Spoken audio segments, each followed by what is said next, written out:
देवाधिदेव महादेव और शैलपुत्री पार्वती के विवाह के बाद दीर्घकाल तक दोनों निर्जन वन में विहार करते रहे।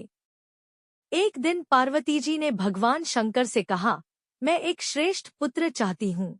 भगवान शंकर ने पार्वती जी को पुण्यक नामक महान पुण्य देने वाले व्रत के बारे में बताते हुए कहा, इस व्रत से तुम्हें संसार में विख्यात पुत्र प्राप्त होगा। पार्वती जी ने पुण्यक व्रत करने का निश्चय करके सभी सामग्रियों को एकत्र करने के लिए ब्राह्मणों व दास दासियों को लगा दिया। शुभ मुहूर्त में व्रत आरंभ करके पूरे वर्ष वे श्रद्धा के साथ व्रत करती रहीं। एक श्रेष्ठ पुत्र की प्राप्ति हेतु भगवान शिव से आज्ञा लेकर पार्वती ने 1 वर्ष तक चलने वाले पुण्यक व्रत का समापन किया। व्रत की समाप्ति पर पुरोहित सनत कुमार ने देवी पार्वती से कहा, सुव्रते, मुझे दक्षिण चाहिए।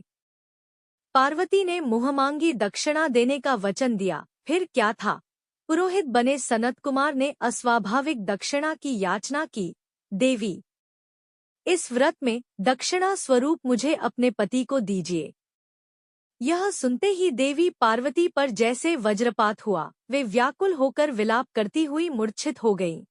पार्वती को मूर्छित देखकर ब्रह्मा, विष्णु और मुनियों को हंसी आ गई। उन्होंने पार्वती को समझाने के लिए भगवान शिव को भेजा। पार्वती की मूर्छा टूटने पर शिव ने उन्हें समझाया, देवी, देव कार्य, पितृकार्य या नित्य नैमित्तिक जो भी कार्य दक्षिणा से रहित होता है, निष्फल हो जाता है। उस कर्म से दाता कालसूत्र नामक नरक में गिरता है। उसके बाद वह दीन होकर शत्रुओं से पीड़ित होता है। ब्राह्मण को संकल्प की हुई दक्षिणा उस समय न देने से वह बढ़कर कई गुनी हो जाती है। भगवान विष्णु और ब्रह्मा ने पार्वती से धर्म रक्षा के लिए अनुरोध किया। धर्म ने भी समझाया। देवताओं ने कहा, मुनियों ने भी दक्षिणा देने की प्रेरणा दी। फिर भी पार्वती चुपचाप रहीं। तब सनत कुमार ने कहा, शिवे, या तो आप मुझे दक्षिणा में अपने पति को प्रदान कीजिए या अपने दीर्घकालीन कठोर तप का फल भी त्याग दीजिए। इस महान कर्म की दक्षिणा न मिलने पर मैं इस दुर्लभ कठोर व्रत का फल ही नहीं, आपके समस्त कर्मों का फल भी प्राप्त कर लूंगा। उद्विग्न होकर पार्वती ने कहा, पति से वंचित हो जाने वाले कर्म से क्या लाभ? दक्षिणा देने तथा धर्म और पुत्र की प्राप्ति से मेरा क्या हित होगा? पृथ्वी देवी की उपेक्षा कर वृक्ष की पूजा करने से क्या प्राप्त हो सकेगा?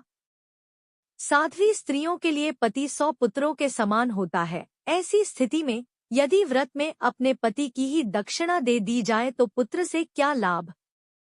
यह सत्य है कि पुत्र पति का ही अंश होता है, लेकिन उसका एकमात्र मूल तो पति ही होता है। मूल धन के नष्ट होने पर समस्त व्यापार ही विनष्ट हो जाता है।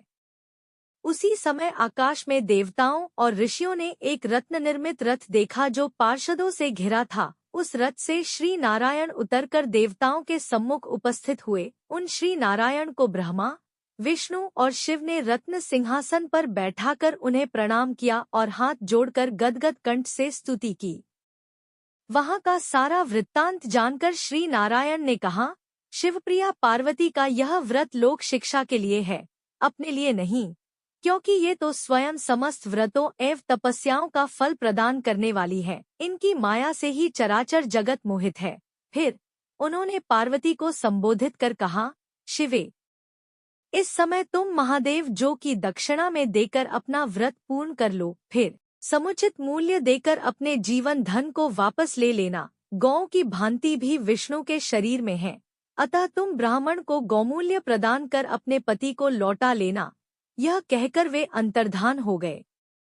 तब पार्वती प्रसन्न मन से अपने प्राण सर्वस्व को दक्षिणा में देने के लिए तैयार हो गईं। उन्होंने हवन की पूर्णाहुति की और अपने जीवननाथ शिव को दक्षिणा रूप में दे दिया। इसके बाद उन्होंने पुरोहित सनत कुमार से निवेदन किया, विप्रवर, गौ का मूल्य मेरे पति के बराबर है। मैं आपको अत्यंत सुंदर 1,00,000 गौएं प्रदान करूंगी। इसके बदले में आप मेरे जीवन सर्वस्व को लौटा दें। प्राणनाथ के मिल जाने पर मैं पुनः ब्राह्मणों को विपुल दक्षिणाएं प्रदान करूंगी। तब सनत कुमार ने पार्वती से कहा, देवी, मैं ब्राह्मण हूँ, मैं 1,00,000 गौएं लेकर क्या करूँगा? इस दुर्लभ रत्न के सामने 1,00,000 गौओं की क्या तुलना। मैं इन्हें साथ में लेकर त्रिलोक में भ्रमण करूंगा। उस समय समस्त बालक इन्हें देखकर प्रसन्नतापूर्वक ताली बजाकर अट्टहास करेंगे। कहने के साथ ही सनत कुमार ने भगवान शिव को अपने पास बैठा लिया। यह सुनकर पार्वती जलहीन मछली की भांति छटपटाने लगी। उन्होंने मन ही मन सोचा, कैसा दुर्भाग्य है मेरा कि मुझे न तो अभीष्ट देव का ही दर्शन हुआ और न ही व्रत का फल प्राप्त हो सका। अधीर होकर वे अपने प्राण त्यागने के लिए प्रस्तुत हो गईं। अकस्मात उसी समय आकाश में तेज समूह प्रकट हुआ। उस तेज समूह को देखकर पार्वती ने उससे अपने ऊपर दया करने को कहा और उस मह तेजोराशि के मध्य विश्वमोहन श्री कृष्ण स्वरूप का दर्शन किया। ऐसे भुवन मोहन अनूप रूप को देखकर भगवती पार्वती उसी के सदृश पुत्र की कामना करने लगी और उसी क्षण उन्हें वह वर भी प्राप्त हो गया। तदनंतर वह तेज वहीं तिरोहत हो गया। तब देवताओं ने ब्रह्मपुत्र सनत कुमार को समझाया। सनत कुमार ने दिगंबर शिव को उनकी प्राणेश्वरी पार्वती को लौटा दिया।